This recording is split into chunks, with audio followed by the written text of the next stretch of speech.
The San Francisco 49ers bringing Robert Saleh back. Huge question mark. Can't wait to see how that whole thing plays out. Realistic expectations for roster building. Can the 49ers build the most perfect team? And Brock Purdy contract. John Lynch, he hopped on in the conference talking a little bit about what to expect from the Brock Purdy negotiations this offseason. We're going to talk about all that more right here. Locked on 49ers. Let's go.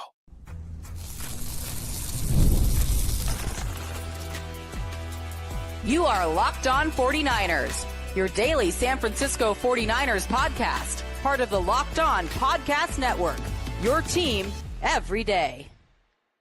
Welcome to another episode of Locked On 49ers. I'm your host, former NFL and AFL defensive back, Eric Crocker. And of course, we're talking all things San Francisco 49ers today. Definitely want to thank you all for making Locked On 49ers your first listen of the day.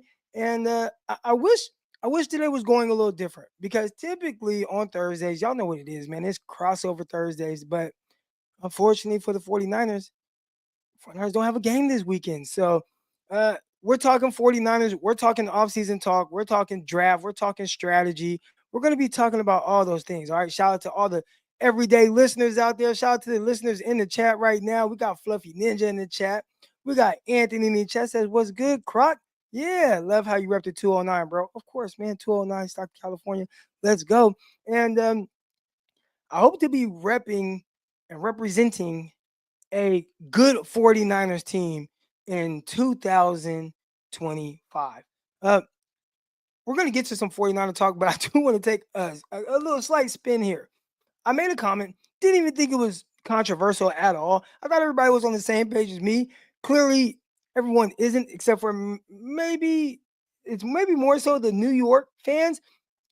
Eli Manning, he's up for the Hall of Fame. And I don't know, y'all. I may just not truly understand what the credentials are to be able to make the Hall of Fame. Maybe my expectations are too high. Maybe I just don't quite understand exactly how they do it. I always thought to be a Hall of Fame football player, right, in the NFL, you have to be one of the best at your position for some period of time. So, Patrick Willis, he was so good. I'm like, look, Patrick Willis is going to get in because he was so great. He was one of the best at his position, like hands down, all pros, like everything, right? Like you just knew how great he was. There were other guys where it's even more obvious because maybe they played longer. The Steve Youngs, the Joe Montanas, the Jerry Rices, right? The Deion Sanders, the Ed Reeds, the Ray Lewises. There's all these players where it's very clear these guys are dominant. They're really good. They're great for an extended period of time. You look at it and say, wow, this is an amazing football player. And on this list, there's Luke Kuechly. Luke Kuechly, I get it, didn't play a whole lot of years, but like Patrick Willis, this dominant linebacker in the NFL, defensive player of the year, he was amazing, right? So it's like, regardless of him not playing a long time, you can watch Luke and say, you know what? Luke is a dominant football player throughout his career. No doubt about it. That's a Hall of Fame football player. Like when you watched him, you knew you were watching a Hall of Fame football player. All right. There's a guy right now, doesn't look that great at the end of his career, but Aaron Rodgers. Aaron Rodgers in his prime, when you're watching Aaron Rodgers, you said, dang, that is a dominant football player. Like that is one of the most dominant guys. Man, how do you do this? How do you do that? I get it. One Super Bowl, and it was 15 years ago. But even throughout his career, regardless of the Super Bowls, and that's how I think you can really know if a guy's a Hall of Famer. Does it take an accolade like a Super Bowl to make this guy relevant? And when we're talking about Eli Manning, and again, we're going to get to Robert Saleh in a second, but this is just hot on my head right now.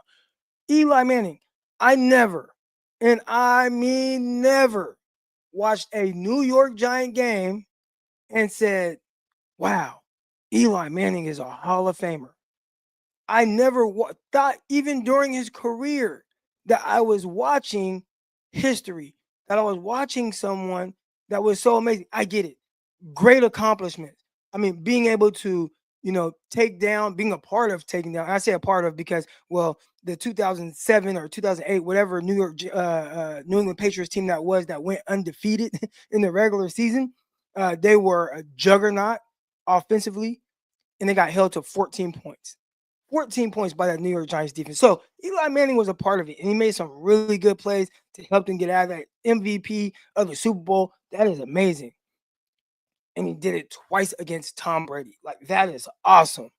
I think that is Hall of Fame moments, right? Like, if you're putting games in the Hall of Fame, put Eli Manning's games in those Super Bowls against Tom Brady and those teams, put that in the Super Bowl. But if we're talking about dominant, man, he's one of the best. Maybe I got the criteria wrong. Maybe I just don't truly understand what makes a Hall of Famer, because I thought it was a guy that just was great in his career, and you watch him, you say he's the baddest dude on the field. And I just never said that about Eli. I never said that about him. Now I get some of the stats guys are throwing out these stats. It's like, well, he played 17 years in the NFL and he started his entire career. So I'd assume during that time he'd accumulate, a lot of touchdown passes. He'd accumulate a lot of yards because he started for 17 years. But I never watched him throughout his 17-year career and thought he's in the same breath or sentence as the Tom Brady's, the Drew Breeses of the world, heck, the Aaron Rodgers, even guys like, Ben Roethlisberger, Phillip Rivers, like they were just better than them. They were better quarterbacks than them. But he had 2 high-level moments. So if you want to put a guy in based on that, whew, all right. All right. I don't know. You guys let me know in the chat. I see the chat going up right now. Someone talked about Frank Gore, and I have an interesting take on the Frank Gore one as well. But we're going to save that for another day. Let's talk about Robert Bob Saleh. It was reported by Josina Anderson, and she says 49ers, they basically said, hey, Saleh, if you want the defensive coordinating job, it's yours. And this is fresh off of us having a list of different defensive coordinators I think the 49ers should take a look at. And I think they should still interview these guys. We talked about Dave Merritt. We talked about, Tom Allen out of Penn State. Talked about D'Anton Lynn, who was at UCLA, was at USC, and he did a tremendous job, I think, changing how those defenses were viewed. I mean, 2 of those like UCLA, USC, they have not been known for their defense. And for him to come in and kind of change that dynamic, and was it perfect? No, but just in 1 year in each spot, the defenses play better, right? Get a fresh face in there. And it looks like the 49ers saying, fresh face, I don't know, let's go with something we're familiar with. And I understand that. You can't get this hire wrong. You tried to pivot one time, with D'Amico Ryans, that worked. He was in-house. And then you tried to pivot a little bit with Wilkes, didn't work out. You went with Sorensen, and I think that was more so because he had other guys in mind, and it just didn't quite work out with those guys being available. So all right, we got somebody in-house that maybe I can help. I can put my arm around them, and we can make this thing work. And it didn't work. So instead of going the risky route, I want you to bring back a familiar face and guy that I know, I understand how he works, I know how he moves, right? And that's the guy that's going to lead our defense. I'm assuming that's how Kyle Shanahan feels about it. So I think they're going to hire. I think they're going to hire Robert Saleh, or at least, again, those are the reports that they would like to. It feels a little. I don't know what teams out there where they kind of spin the block on guys. Whereas like this guy went somewhere, probably the New England Patriots.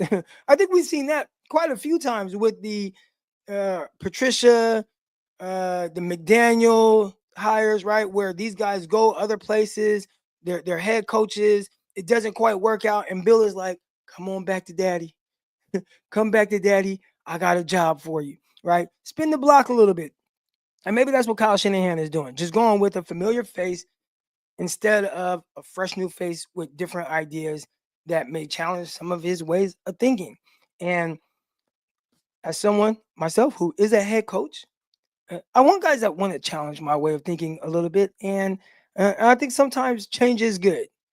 Right now, the 49ers don't have the perfect roster, and we're going to get to that. But I feel like there's enough there to make it to where you can win games. I referenced the Detroit Lions the other day, and I strongly feel like it's not about being great or good for an entire game as a coordinator as players, it's about being great or good at the right moment. Kind of like Eli Manning in some of those Super Bowls. I'm not that great. We only got 17 points. But man, I made the play that needed to be made when it needed to be made. And now everybody thinks I'm this Hall of Famer, right? But for me, it's, you look at the Detroit Lions defense, and I mean, they were Swiss cheese. We're not good down the stretch. But at the times when they need to be good, they were good. And can the 49ers get someone like that? Part of this staff as a coordinator that's like, you know what? You don't got to be perfect all game. We would love you to. That's ideal. But we just need you to be good at the right time. We need you to get this stop at the right time. And this year, the San Francisco 49ers, they struggled at that big time. And maybe somebody else, a fresh new face, will help. Or maybe they spin the block on a guy like Robert Saleh and bring him back. Who knows? All right. But we're going to find out shortly. I'm pretty sure. And we're going to find out shortly what we're talking about next. All right. We got the perfect roster. What does that look like? What does that mean? And is it realistic? Got that. Then the Brock Purdy contract updates from Kyle Shanahan, John Lynch. I think it's going to get done. When and how much? Those things coming up next. This Locked On episode is brought to you by GameTime. All right. And I love going to live events, whether it's sports, music, theater, comedy. One of the favorite memories I have is attending a concert just last year. I went to a Rod Wave concert with my child, had a great time. My wife went, took him out there. My wife was like reciting the words to Rod Wave. If you guys don't know who Rod Wave is, that's fine. I barely know who he is either. He kind of like sings like his melodies. But anyways, got our tickets over at GameTime. And now GameTime has made it even easier for you to get tickets for your favorite events with the new feature GameTime Picks. This feature, it filters out all the fluff to show you only the incredible deals that they have going on and some of the great seats that they have. So you don't have to waste your time searching through thousands of tickets. Recently I was looking up some tickets for an upcoming concert. My daughter loves Dua Lipa. All right, she loves Dua Lipa, and I'm looking. When is Dua Lipa going to come to Northern California? Well, it's going to be like way later this year because she's in like Australia and all these other places. But if you are in Australia or you are in like New Zealand or something like that, guess what? Game Time, they got tickets for you to go see Dua Lipa as well. So take the guesswork out of buying tickets with the Game Time app. Download the Game Time app right now to create an account. Use Locked On NFL for $20 off your first purchase. Terms apply. Again, create an account and redeem Locked On NFL for $20. Download Game Time today. What time is it? Game time. Let's go.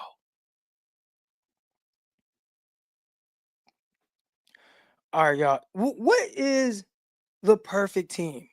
And is that realistic? All right, so where did that conversation stem from? I saw just kind of a back and forth, and I love those things on social media. I'm looking at just how guys think, what some of their thoughts are. What do they think is realistic for this team? And I see some of the back and forth with some of my guys, and I thought it was a really good conversation. Shout out to my guy Rob Stats Guerrero. Shout out to my guy Brad Graham, two guys that I definitely love all their work for. Brad Graham.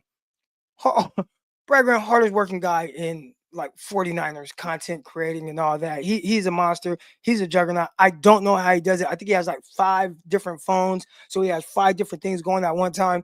Dude is amazing at what he does. But Rob Stats Guerrero is talking about, the Robert Saleh hire. And he basically says, hey, man, if the 49ers are just going to flat out offer Rob Saleh the job, it doesn't show a willingness to look outside their system. And I think their system has changed over the years. So I would push back on Rob and ask, well, what is exactly their system? But he says it's gotten their butt kicked and it's pretty predictable and it's kind of boring now. So I understand that. All right. Now, my guy Brad, he comes back. He says, I think the 49ers current defensive structure is a couple of D linemen away from being really good with Diamador Lenore, Renardo Green, Malik Mustafa.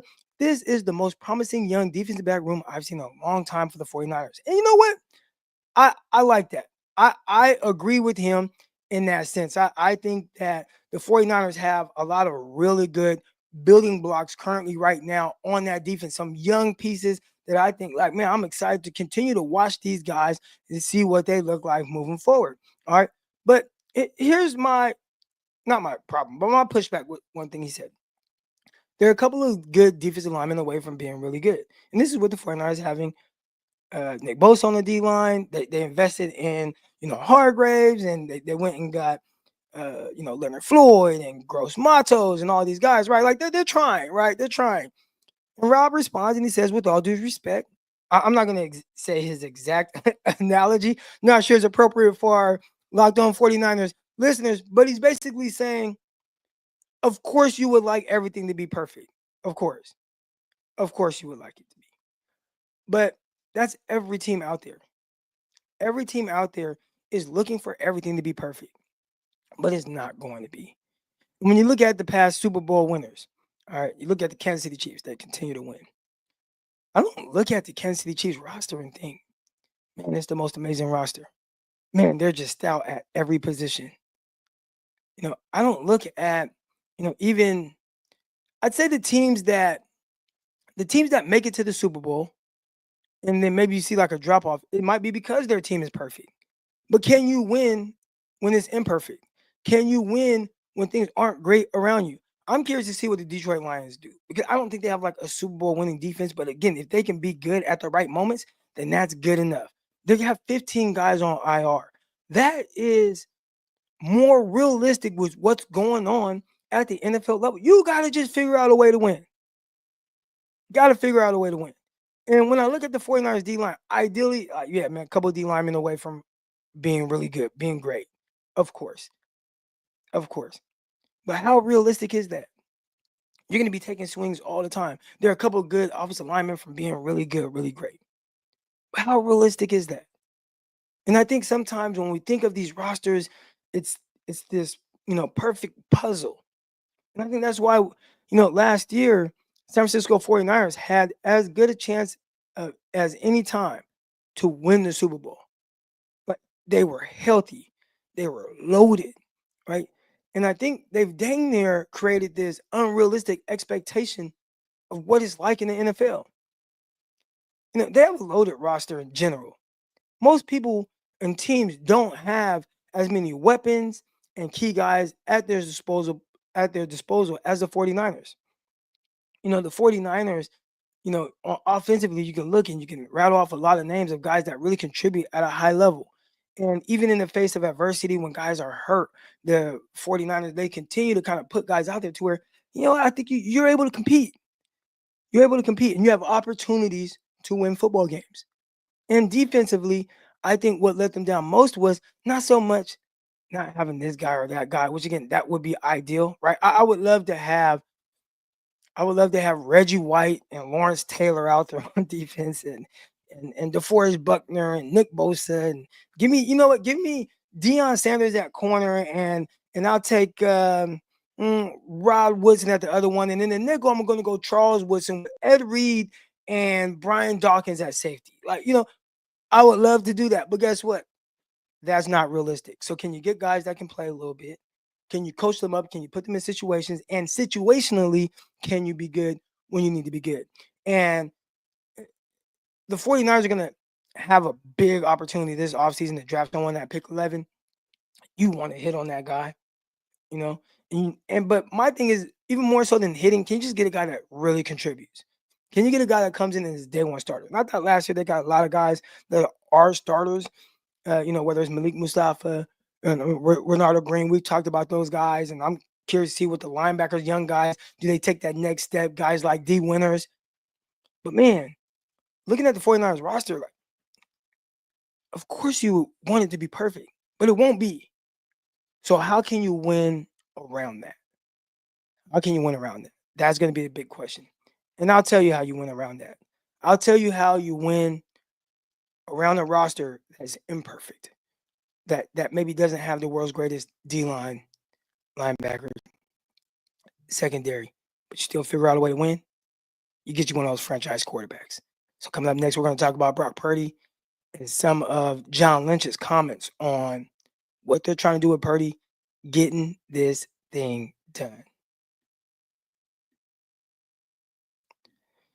This episode of Locked On 49ers is brought to you by FanDuel. All right, and the NFL playoffs, they are here. It's not too late to get in on all this football action, because right now, new customers can finish the season strong with $250 in bonus bets if your first $5 bet wins. All right. FanDuel has so many ways for you to pick up a W. And I love betting on which players will score a touchdown and how many points each team will score. It's thrilling. Last night, I was watching this Spurs game and it's live. And I said, you know what? This would be a great time to go in live on what Giannis and the young kid from France.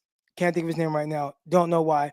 But anyways, the 7'5" kid who is the freak and probably the greatest basketball player I've ever seen. I mean, the skill set is crazy, but you got live bets that you can get in on right then and there. All right. So, which players in football will score a touchdown? How many points will each team score? And so much more. So, all you have to do, just visit fanduel.com to join today. That's fanduel.com for your chance at $250 in bonus bets. Make every moment more with FanDuel, an official sportsbook partner of the NFL.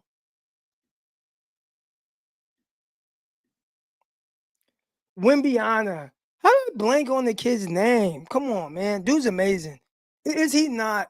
The way he's able to just defend, the way he's able to score, the areas he can score in, he's like a 5 inch taller Kevin Durant. Like that. That's what he's turned into. And all he needs to do, just get a little stronger. I was watching him go to the basket against Josh Hart. And Josh Hart, 6'5". He's kind of stout though, good defender.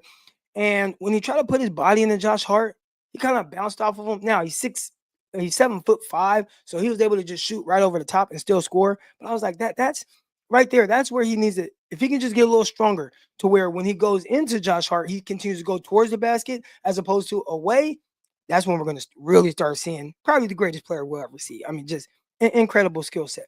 All right, but speaking of skill sets, a guy whose skill set I think we would like to see. Ideally, I like to say that be a little bit better is probably Brock Purdy. And Brock Purdy right now, he's eligible for a new contract today. The 49ers can re-up his contract whenever they would like now and extend him for a lot of money. I know we've talked a lot about this and had this conversation about, how much money he should be paid and this and that and that. But one thing that can't be disputed, he will get paid. And the 49ers are going to pay him a lot of money. How they structure it and whatnot, whatever. And we're going to continue to have these talks about, what's the right amount and all that. And I think when he signs that extension, there's going to be I've already seen it. A lot of people celebrating the fact that the 49ers will be signing him because they just don't think he's worth the money that he's potentially going to get paid. That's not for me to decide. That's for Kyle Shanahan and John Lynch and those guys to figure out, how to make that whole thing work. But Brock Purdy will sign with the San Francisco 49ers. He will sign a big extension. Okay. And it will happen this offseason. All right. But I just kind of alluded to some of the things that just come up for rosters and things that I feel like should be expected of the quarterback position. And we've talked about it here on Locked On 49ers. So if you're new, shout out to you. Make sure you hit the like button, hit the subscribe button. But and if you are new and you haven't heard me say it, my thing is this. And it's almost like the man of the household. All right. We got a lot of men in this chat. Got some women that listen to all over the place. All right. But we got a lot of men that listen to this. And I think all of you men, when things aren't going great, right? Something weird happened financially. It's a weird situation. Child this. Who does everybody in your family look to? They look to you to have the answer. When we go through anything, any situation, my wife, my kids, they look to daddy to save the day. They look to daddy to have the answers. And Brock Purdy for the 49ers, he's daddy. All right. Brock Purdy for the 49ers is the guy that they need to look to be able to get them out of weird situations. And when I watched this year, it just got iffy. And I've talked about how everything around him was iffy. Nothing was ideal. Ideally, you know what you want? Ideally, you want what the 49ers have had. I mean, I want a healthy George Kittle, and I want a healthy Christian McCaffrey and a healthy Brandon Ayuk and Deebo Samuel. I want the best version of Deebo Samuel and Juwan Jennings. Continue to do what you're doing because you bring it no matter what we're asking. And you know what? I want Trent Williams to protect my blind side. I want him to be amazing. And that defense over there, can you guys continue to be a top 5 defense every time we step on the field? That would be amazing. But as fathers, we can let y'all know, right?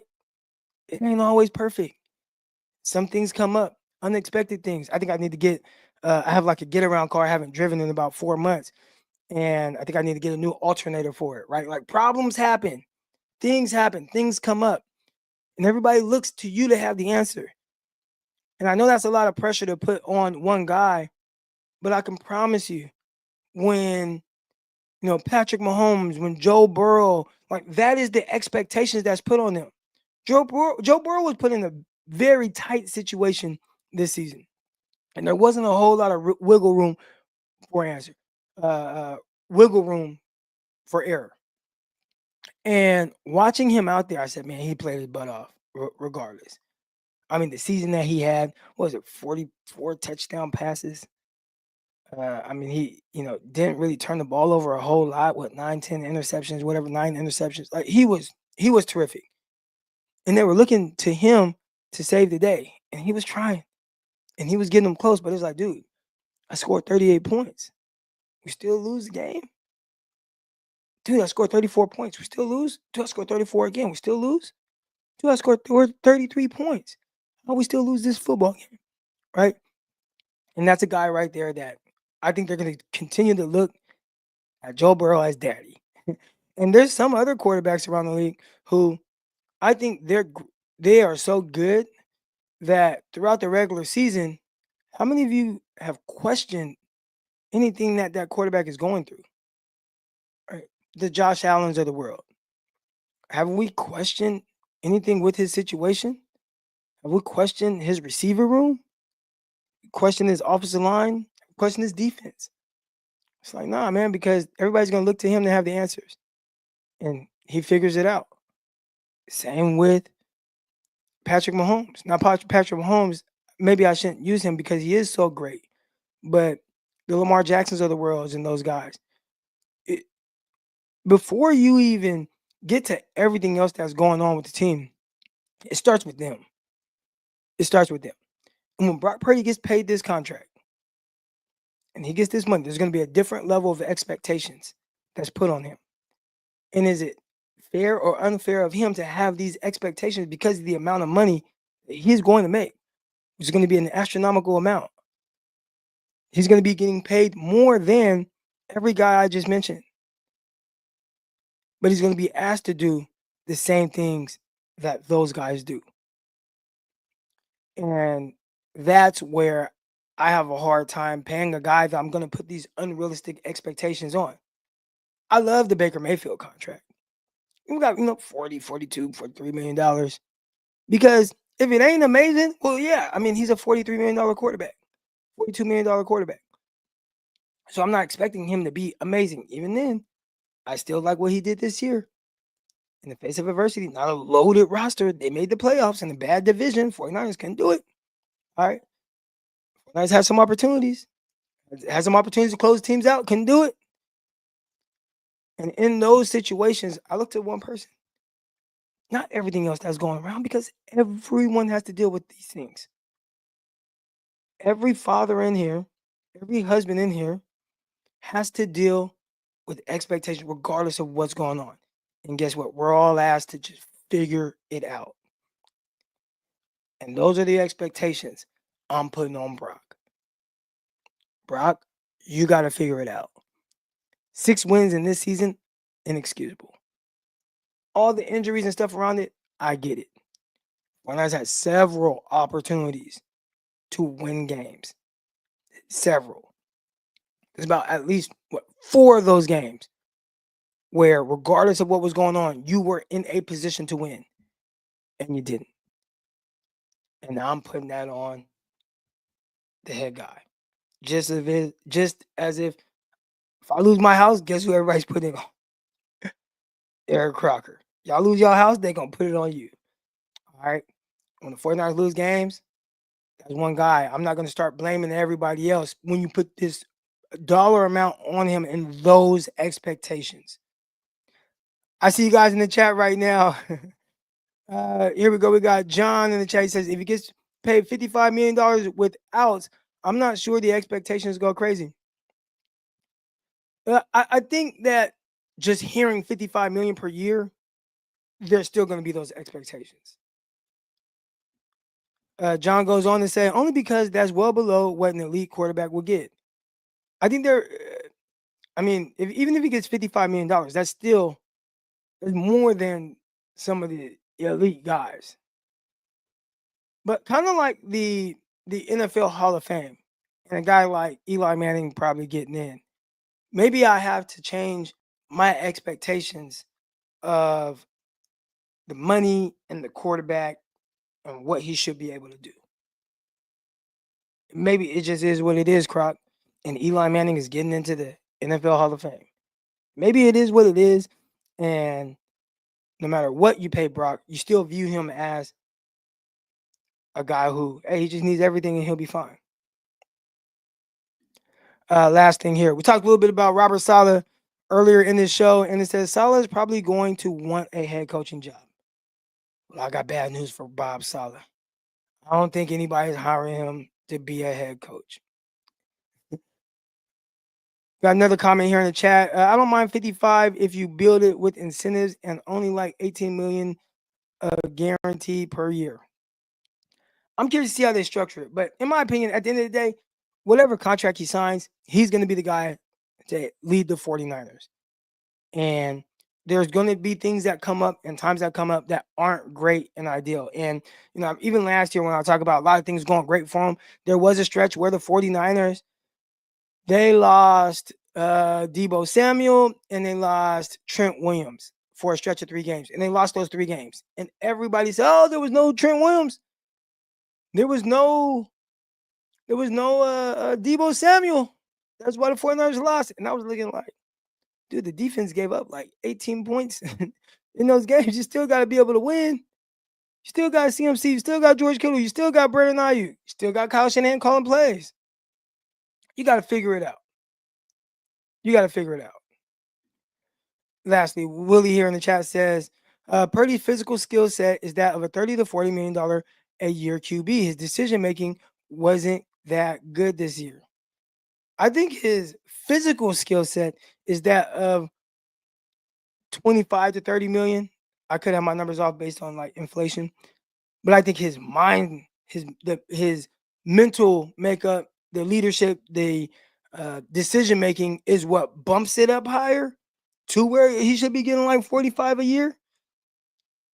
But then this year, that stuff took a step back, and that had me like, I don't know.